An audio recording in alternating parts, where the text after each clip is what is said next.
It's been a long number of years since the destruction of Rabbi Scheiner, and we've gone through many different eras, many different kufais. We've gone through Galus Bavel for one. We've gone through Spain, we'll call it expulsions. We've gone through Germany and many others in between, and different parts of Klal Yisrael have gone through different parts in Taiman, albeit in Egypt, different places. And one shouldn't think that it was just we were sent out of Eretz Yisrael, Beis Hamikdash was destroyed, and we were left to our own devices. So we ended up in this country, got a little bit slaughtered there, ended up in a different country, and so on and so forth, and we were left to happenstance. But if you look in the Chazal, go way back, you look in different Mamorim, from the Gemara, from the Zohar, from different Rishonim, and many of the things were actually predicted, primarily in the Nevi'im, Yirmiyahu, Yeshayahu, and the Nevi'im that predicted the outcome of the destruction. Every single stage of Golus was actually predicted, and this is a source of great comfort to us, because that means we weren't just dropped into a situation and left to fend on our own. We were actually put there. We were put there and we were taken out. So everything is done, premeditated by the Rebbeinu Shalom, that we should go through each situation. As hard as it is to comprehend sometimes, but just to show a few sources, we're going to discuss the Tkufa, the final Tkufa before Mashiach comes. The final Golus that we're in is known as Golus Yishmael. And if we have a little understanding of it, this is the name of the share, understanding the times we live in, it will give us a little insight of how we're supposed to grow to get out of it. Because, like we'll see later, Rav Dessler says that each Golus we're in serves a purpose, and we work on ourselves, we battle that Golus, and then we can get out. And the last Golus, if you look on the first reference on the page that says Golus Yishmael, Kadmanenu Kiblu, that the last Golus is going to be Golus Yishmael. Now there's a few sources brought down over here. Rabbi Shaya the Turani, Rishon, he explains the pasuk in Daniel that there were four chayas, which refers to the four main Golusim that we went to, exiles we went into. And the last one is Chaya Reviyah Dechila, the fourth fearful monster, Chaya, is Zu Hi Malchus Roimi. This is the kingdom of Rome, the Karnea Esula, and it has 10 parts. In other words, the Golus was split up into 10 parts, and the last one, it says, Kamesha Pirshim Ben Sadya, goes through all the different ones, Melech Misha Bekonsolidita, it goes through, Melech Haggai, Melech Ashkelon, Bogari, and the last one is Melech Yishmael B'Yerushalayim. So, again, this was all foreseen in the time of Daniel, that the final stage of Golus will be the Golus of Yishmael. The Rambam in Ageres Taiman says that from after that Golus is when Mashiach will come. Famous letter from the Rambam. It could be the Rambam thought it was in his times, but now we know that the Golus Yishmael is referring to the one we're in today. The Pirkei to Rabbi Eliezer, see them 15 things Bnei Yisrael are going to do. Barachus Hayamim, you could go through it. All the 15 decrees that they made are all relevant today in various forms, and so on and so forth. The Zohar on the bottom, Asidim Bnei Yishmael Lachzor LeEretz Yisrael, Yisoyu Bnei Yishmael Lasis Kirvus Azus Ba'olam. They're going to make a war in the whole world. They're going to make Kirvus Azus, that means terrorist attacks. Okay.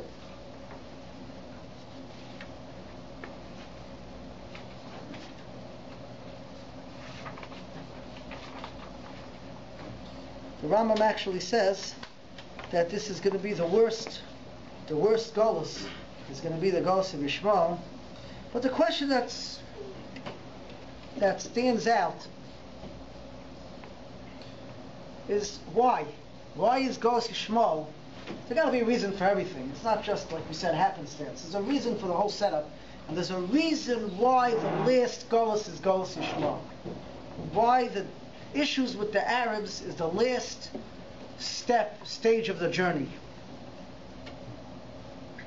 And to top it all off, it's not just a personal issue that Klal Yisrael has. It seems Lama Rogshu Agoyim, the nations are shaking. You see what was going on in all the Arab nations, from Egypt now and Syria.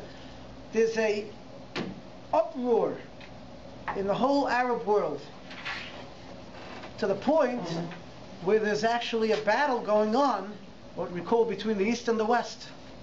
Right? We have the modern civilization, the modern culture, the American way. That's one culture. And then you have, on the other hand, you have the Arab culture. And and the war is based on that. The Arabs want to fight the West officially because sneers. They walk around with burqas, and the West is saying, look what they're doing. Grace at Tzaddikim. Someone just told me a story that that there's someone in Pakistan who has 6 daughters, and 3 of them were talking to boys or something. So he called them all home, lined them up, and shot them one by one. 3 for doing the Aveira, and 3 for not being moicha, not making a chayas. The pasuk calls them pera adam. They're called a pera adam because they're in between, a person and a pera is wild. They're in between. The morale says they're in between animal and humans. I mean, they're not fully there. That's what they are. But the question is, there's something going on over here. There's a war. There's developed in the last number of years, last 20, 30 years, developed a war between the East and the West, the axis of evil, like Bush called it, and the Western civilization. So how do we understand this in a Torah viewpoint?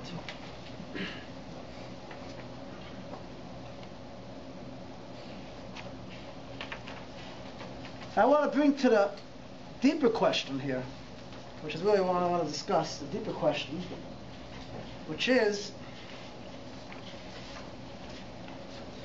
we'll preface this with the Or Chaim. The Or Chaim says that when they were in Mitzrayim, they went to the 49th level of Tumah, and they came out. If they would have been to the 50th level, they would have never gotten out. Everybody knows this Medrash. If you look in the Or Chaim, he says that that's why they didn't have a complete Geula. We're still in Golus today. Had they gone to the 50th level and been able to get out, that would be the end. Because that would be massacring the whole world. They went to the 50th level, the lowest level, and they, overcame it, we'd be finished. And Chaim says that's actually what is going to happen. In the Achlis Hayomim, in the end of days, we're going to be in the 50th level of Tumah. And the reason why we have a right to be there is because we have the Torah to pull us out. Before, when they were in Mitzrayim, they didn't have the Torah to pull us out. But we could be there and we could be pulled out. That's what the Or Chaim says in Shmois, Perek Gimel. You can look it up. Shmois Aleph, I think, Pasuk Gimel. So the question begs itself. You take a look at the world the way it is today. Not long ago, public schools, I think, have separate entrances for boys and girls. People walked around differently. It was a whole different world. And today, it changed. But who's the big tzaddikim here? Who says, no, we believe, we keep the tznius? It's the Arabs. There's something going on over here. They're the big tzaddikim. That's what they're professing. Belief in Hashem, Amunah. Who's professing Amunah? They're blowing themselves up so the whole world should follow Allah Akbar or whatever. This is what they stand for. So is this a positive thing or is this a negative thing? They're taking the 2 great things that Klal Yisrael stands for, Shabbos, what's a Yid? Shabbos, Taras HaMishpacha. These are things that Klal Yisrael stands for, and they're taking it and they're making it theirs, and they're quote-unquote living by it. So where did they go wrong? What's the pshat in this? And that is the war that the East and the West is fighting over. And we're caught in the middle. Where do we stand? Where do we stand on the issues? Which side do we side with? We side with atheism, or did you mean Shabbos or did you mean Sneers? Both. Shabbos is Emunah. Shabbos is Emunah. Belief in Hashem. This is the basis of Yiddishkeit. Belief in Hashem, giving up one's life for the Rebbeinu Shalom. Now, how is it possible? Which side do we side with? Do we side with the West or do we side with the East? I mean, how do we understand this? And I think, I'm just going to basically say one point. It might take me a few minutes to get there, but I think when we understand it, we'll see how far off they really are and what's the purpose of us being here. Again, it may be very ironic, but Hashem put us here, there's a reason. Hashem made the situations. The situation that developed was handmade by Hashem. So there got to be a reason for it.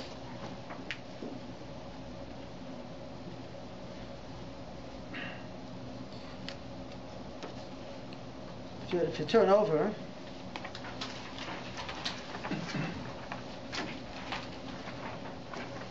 we'll skip to reference number 2, which is the Maral. The Maral has a fascinating approach to another question, which is more of a question than the Talmudic insight understanding of how this works. But the Maral's question is: we know there are 4 goluses, right? There's 4 goluses. So where does Yishmael get in? Where does Yishmael fit in? That's the 5th one. I mean, why don't we say there's a golus Yishmael? There goes Rome, there's Bavel, there's Persia, there's Egypt, there's Greeks, whatever the 4 are. Why is Yishmael not included in the 4 goluses? The Maral has 2 approaches. We're going to say over one of them because it's a fascinating insight that will help us understand what's happening. The Maral says like this: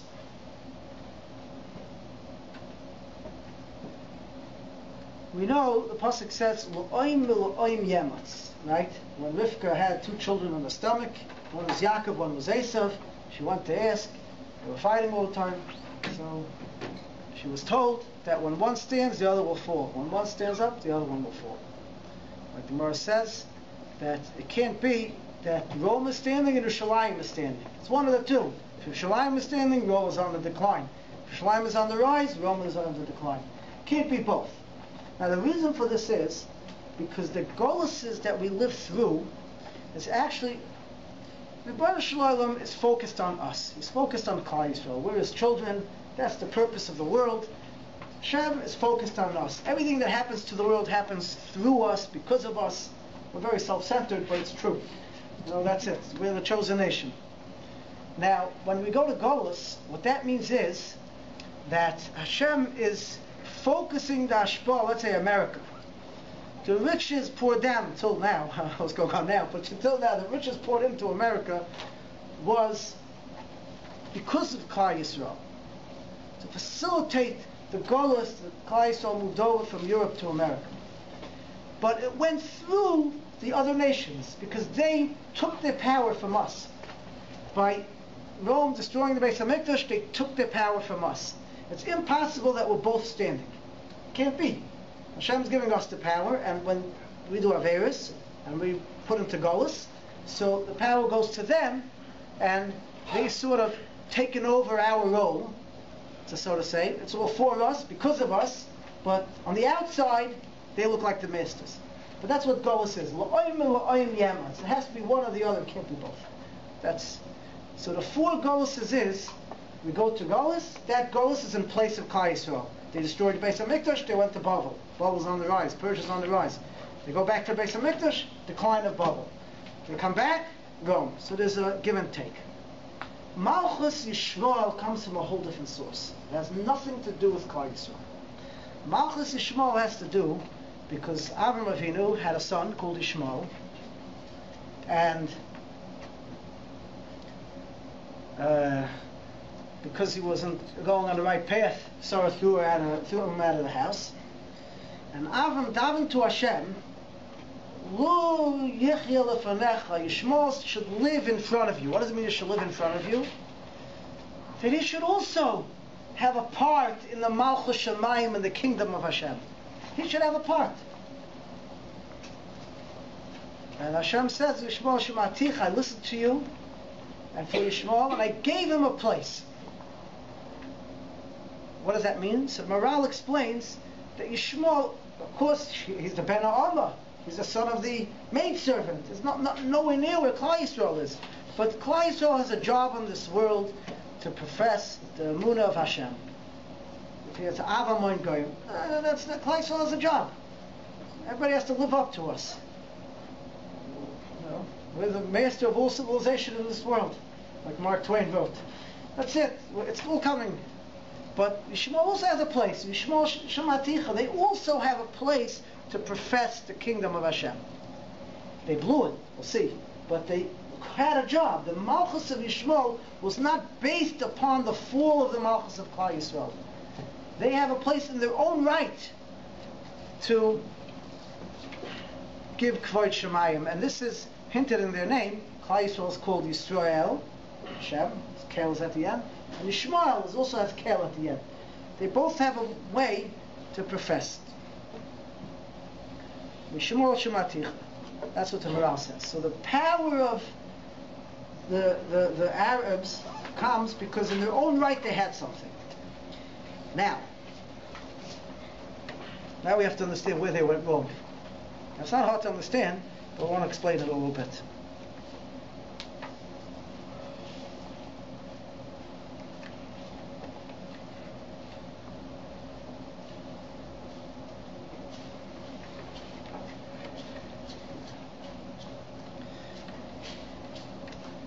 We know that we see this hinted also, for those that are into the Ramazim, we see this hinted also in the fact that Yishmael has Milah. Yishmael has Bris Milah. They had a mitzvah of Bris Milah. It's the only other nation to have Bris Milah, but they don't have Priya. There's two parts of the Bris. There's the Milah and the Priya. They have Milah without Priya. I'm not going to get into the whole thing, but suffice it to say that the Zohar says that whatever hold they have on Eretz Yisrael is because they have Milah. And the reason they're going to lose it when the Mashiach comes is because they don't have Priya. I'm not going to get into it, but I'll explain just one point here. And that is that Yishmael got his power, his chesed. Where do you get it from? He got it from Avram. You know, the Arabs have people, they're very hospitable. You know, they take people into the house, no problem. So, where do they get that from? They get it from Avram. Avram was chesed, Yishmael took over the chesed. But there's a cardinal difference here. If I want to do chesed, I do it for you. Okay? I want to do chesed, I do it for you. I'm doing something for you. I'm not involved. I'm not doing it for myself. If, let's say I'm doing you a good deed because I want something from you, that's not chesed. That's I'm doing it for myself. If I do something for you because I want something back, you know, so I'm not doing something for you, I'm doing it for me. Yishmael took the midah of chesed, but he took it for himself. I'll give you another example. You can have all the midas we have like a gvura, power. Okay? Yitzchak was a gibor. Right? Yitzchak, the Mephoshim explained had the power of gvura. Who was Yitzchak? Davening, tefillah, he was a carbon oil, drumming. That's the power of Yitzchak. Who got that power? Esav. Esav was supposed to take over that power of gvura. Esav was a gibor chayil. He killed other people. What's the difference? The difference is like this. True gvura is, it's not about me. True gvura is, I could control my Ezahu gibor hakoivesh es yitzroi. A gibor is, I could control myself to the point that I can allow the next person to exist. You know? Some people, it's hard for sometimes two people to get along. You get married, and after the Shav Brachas is over, and it's not so hatsy-tatsy anymore. Your wife wants this, and you want that. A little self-control. You have to control yourself to allow the other person to exist. You know, it doesn't have to be a takeover. You know, so Gevura could be a takeover. I'm a gibor on you. I take you over. I kill you. Gibor is Esav. The Gevura of Yitzchak was self-control. Esav gibor kodesh is Yitzchak. It's a Gevura. It's a true Gevura. Gevura is that I am strong to the extent I'm strong-hearted. I'm strong that I can allow the next person to exist. So every midah could be used for yourself, or could be used for the next person. A person, a true person, how he should grow is to the fact that everything he does is not to make himself bigger and greater, but it's to truly make himself bigger. That he's truly, his midas are there, are controlled, fully controlled, that he could.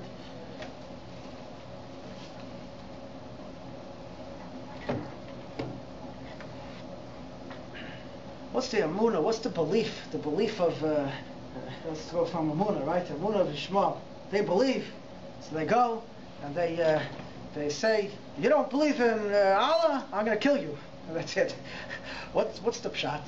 The pshat is not that they're submitting themselves to Hashem's will. No. They have their own will. They're using their emunah. They believe in one God, just like we do. But they're using that emunah to get their will. They have a will. They have an uncontrollable will. Their will is a para adam. Will of para adam. The first time explained, para means they're out of control. They cannot control themselves. So when they have a will, they can't control it, and they use all the big dargas and ruchnias, kilu, to feed for themselves. That's what it means, mila without priya. Mila without priya means it's a mila, they believe in Hashem. And priya, the Reb Tzaddik HaKohen says, priya is what controls your taivas. They didn't have that. They couldn't control themselves. They can't control themselves, so they use all their belief for themselves. What they want to get, to the point of killing themselves. Because for the overall good of their nation, they're going to, like the Japanese did with those suicide things. Yeah, right? Because to win the war. Well, that's not a godless. That's a godless. It's a small-mindedness. That's what it is. The Jewish belief doesn't believe in forcing other people. They don't force other people to do anything, because that would be our will. Using Hashem's our will. Hashem could do whatever He likes. If He wants them to force other people, He could. We submit ourselves to His will. That's emunah. True emunah is, true kiddushin shemayim is. I saw a story from Yitzchak Zilber. Yitzchak Zilber is well known. He was in Russia for many, many years, until he got out, finally went to Eretz Yisrael. So he was an unbelievable person. You should read the book. What he went through, and he,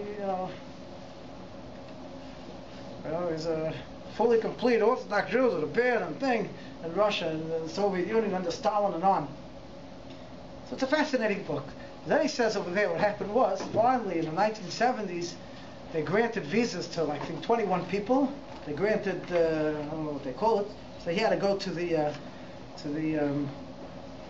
government place, and they would approve it. But he was granted.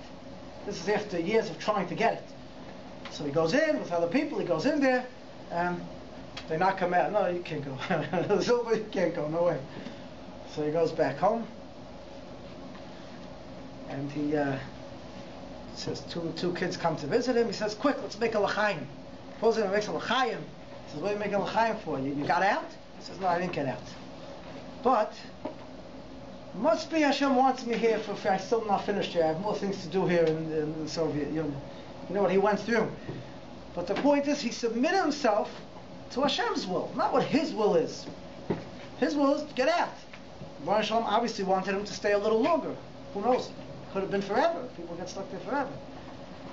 But Kiddush Hashem means my will is his will, not his will is my will. The Emunah of Yishmael is his will is my will.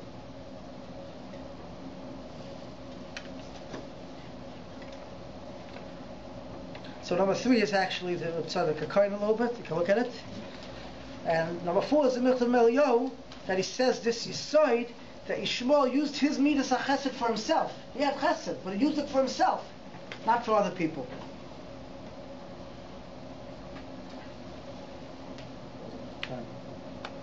So, somebody asked me, had this, pride parade. So they asked me, how do we look at it, People that can't control themselves. Okay, it's one discussion. The Scheiner says a person can control himself, It's not true. A person could control himself. Okay, but let's believe that. But the question is, where this thing comes in. 50 years ago, this was unheard of. Where does such a concept begin? And the place it begins is in a regular marriage. They're not redefining marriage. They already redefined marriage.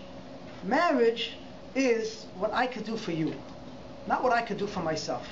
If a person gets married because he needs it, I need it, he's getting married for him. He's married for himself, I'm blaming the man, or herself. So then, it doesn't matter who the other party is. It's already redefined. No, because they say a man and a maid, there's no difference. Marriage is, I'm doing it for you. I'm here for you. That's what it is. That's chesed, that's marriage. Znus, it says, the Shmuel, so they're walking around, and the ladies have, it's a control thing. The ladies have to be dressed like that. It's not true tznius. True tznius is something which is within. The beauty of tznius is something that comes from within. Something which is from without. Znus Tisha kavan znus yodel oilam, Yasora kavan znus yodel oilam, and Yishmael took 9 of them. Here they are on one hand professing that they're against the Western civilization culture, and they themselves took 9 kavan of zuz, in their own houses. By Klai, so it's the other way around. Tznius starts in the house. So what's going on here in the greater picture, backing up, and we'll see what we take out of the whole thing. What's going on here is that Yishmael is professing Jewish concepts in a not Jewish way. Because they also, Yishmael Shematich, they also have a way of bringing the Rebbeinu Shalom's kingdom in the world. They also have an avenue. But they weren't able to bring it out into the reality. They weren't able to get to the bottom. And therefore it's a false concept. So we're caught between the two sides here. Where do we go? The small sides, they're fighting for what they believe is a true belief, but they thwarted it. It's without the inner beauty. On the other hand, the Western civilization has ignored the whole thing as if it's non-existent. So why are we here today? Now that we understand the Golus Yishmael and what it is, why are we here? So that's the Michtav Eliyahu, which I wrote on the top here. Part of it's on the top. You can look it up. It's a little more in depth there. That every time we go to Golus, we're in the Golus to be able to withstand the temptations, to hold ourselves back. And that fortifies us. That makes us stronger. If we could understand what our challenge is and stand up to it, not to fall in to the atheism, and not to fall into the false beliefs of Yishmael, not to fall into the pritzus or to the false tznius, and we hold ourselves true. That's how we get out from Golus.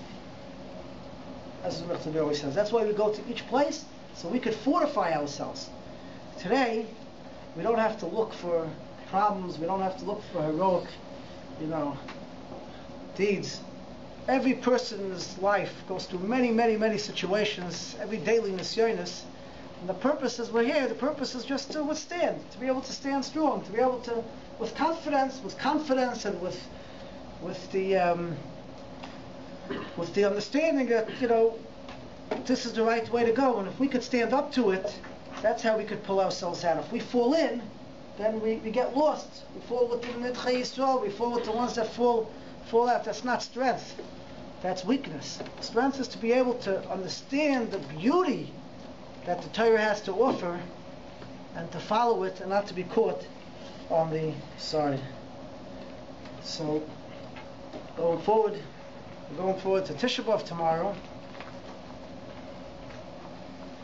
When we're mourning the destruction, when we had the Beis HaMikdash, when we were there, we had the Beis HaMikdash, sometimes we didn't see the beauty of it. We didn't appreciate the beauty of it. And the reason why we didn't appreciate the beauty of it is because we didn't see the contrast. We didn't see the contrast. We saw how beautiful, everything was great, so you get used to it, and it becomes natural, then you start not appreciating what you have. But sometimes when you're in a situation where you see the contrast, you see what's going on, It gives us an ability to adrabah. It gives us an ability to really appreciate what we have. And that's what we have to work on. We just have to appreciate what we have. I'm talking to myself. We have to appreciate what we have, because sometimes you get caught up in life, and you get caught up in the murky details, and you miss the boat. You can live a whole life, get caught up in senseless infighting, senseless, being pulled into the mud. And the whole purpose is this: just to stand back and appreciate what we have, and hold ourselves, fortify ourselves from being pulled in, and from that we could be zeicha to the Gula Shalema.